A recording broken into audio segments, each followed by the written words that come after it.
बाबा साहब आम्बेडकर के साथ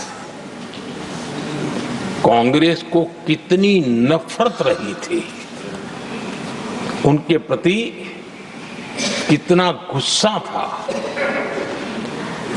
और किसी भी हालत में बाबा साहब की हर बात के प्रति कांग्रेस चिढ़ जाती थी। और इसके सारे दस्तावेज मौजूद है। और इस गुस्से को दो बार बाबा साहब को चुनाव में पराजित करने के लिए क्या कुछ नहीं किया गया।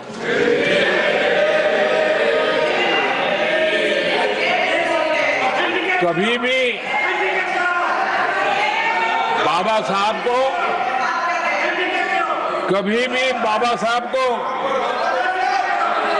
भारत रत्न के योग्य नहीं समझा गया।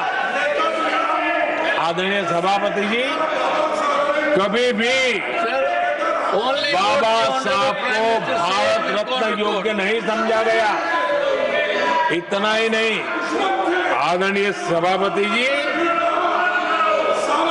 इस देश के लोगों ने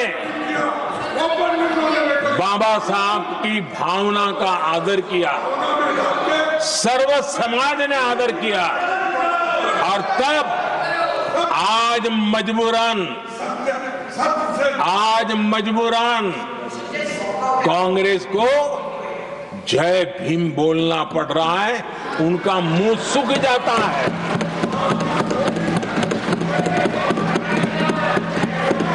और आदरणीय सभापति जी, ये कांग्रेस भी रंग बदलने में बड़ी माहिर लग रही है। कितनी तेजी से अपना नकाब बदल देते हैं, ये इसमें साफ साफ नजर आ रहा है। आदरणीय सभापति जी, आप कांग्रेस का अध्ययन करेंगे तो कांग्रेस की राजनीति, जैसे हमारा मूल मंत्र रहा सबका साथ सबका विकास, वैसा उनका हमेशा रहा कि दूसरे की लकीर छोटी करना।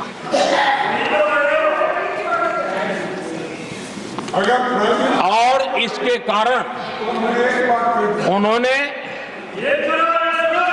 सरकारों को अस्थिर किया। किसी भी राजनीतिक दल की सरकार कहीं बनी तो उसको अस्थिर कर दिया, क्योंकि लकीर छोटी करो दूसरे की, इसी काम में वो लगे रहे।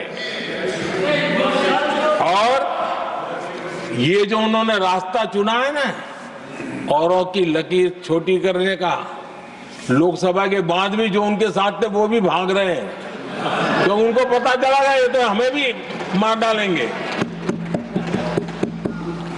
और यही उनकी नीतियों का परिणाम है कि आज ये हाल हो गए हैं कांग्रेस के। देश की सबसे पुरानी पार्टी, आजादी के आंदोलन से जुड़ी पार्टी, इतनी दुर्दशा। ये औरों की लकीर छोटी करने में अपनी शक्ति खपा रहे हैं ना। अगर वो खुद की लकीर लंबी करते तो उनकी ये दशा नहीं होती। और मैं बिना मांगे एडवाइस दे रहा हूं, आप अपनी लकीर लंबी करने में मेहनत कीजिए, सोचिए, तो कभी न कभी देश आपको भी ये 10 मीटर दूर यहां आने का अवसर देगी।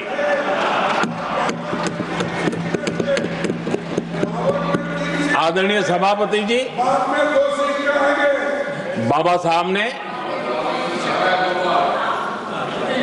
SC/ST समुदाय की बुनियादी चुनौतियों को बहुत बारीकी से समझा था, बहुत गहराई से समझा था, और खुद भुक्तभोगी थे, इसलिए दर्द भी था, पीड़ा भी थी, और समाज का कल्याण करने की का एक जज्बा भी था। और बाबा साहब ने एससी एसटी समुदाय के आर्थिक उन्नति के लिए एक स्पष्ट रोडमैप देश के सामने प्रस्तुत किया था। उनकी बातों में प्रस्तुत होता था। और बाबा साहब ने एक बहुत महत्वपूर्ण बात कही थी, मैं उनका कोट पढ़ना चाहता हूं। बाबा साहब ने कहा था, भारत एक कृषि प्रधान देश है, लेकिन दलितों के लिए ये आजीविका का मुख्य साधन बन ही नहीं सकता। ये बाबा साहब ने कहा था। उन्होंने आगे कहा था, और इसके कई कारण हैं। पहला, भूमि खरीदना उनके सामर्थ्य से बाहर है। दूसरा, अगर उनके पास धन भी हो तो भी उनके लिए भूमि खरीदने का कोई अवसर नहीं है। बाबा साहब ने ये एक एनालिसिस किया था, और इस परिस्थिति का एनालिसिस करते हुए उनको तो सुझाव था। उन्होंने आग्रह किया था कि दलितों के साथ, हमारे आदिवासी भाई बहनों के साथ, वंचितों के साथ ये जो अन्याय हो रहा है, ये जो मुसीबत में जीने के लिए वो मजबूर हो रहे हैं, इसका एक उपाय है देश में इंडस्ट्रियलाइजेशन को बढ़ावा दिया जाए।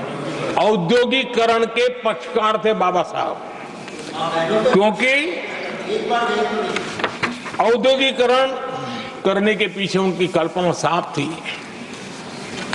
स्किल बेस्ड जॉब्स और एंटरप्रेन्योरशिप के लिए, आर्थिक आत्मनिर्भरता के लिए दलित, आदिवासी, वंचित समूहों को एक अवसर मिलेगा और उसे वो उत्थान का एक सबसे महत्वपूर्ण हथियार मानते थे। लेकिन आजादी के इतने सालों के बावजूद भी, इतने साल कांग्रेस को सत्ता में रहने का अवसर मिला, तब भी बाबा साहब की इन बातों को पर गौर करने का भी उनको समय नहीं था। उन्होंने बाबा साहब की इस विचारों को पूरी तरह खारिज कर दिया। एससी एसटी समुदाय की आर्थिक लाचारी बाबा साहब समाप्त करना चाहते थे। उसे कांग्रेस ने ऐसा उल्टा काम किया कि उसको गहरा संकट बना दिया।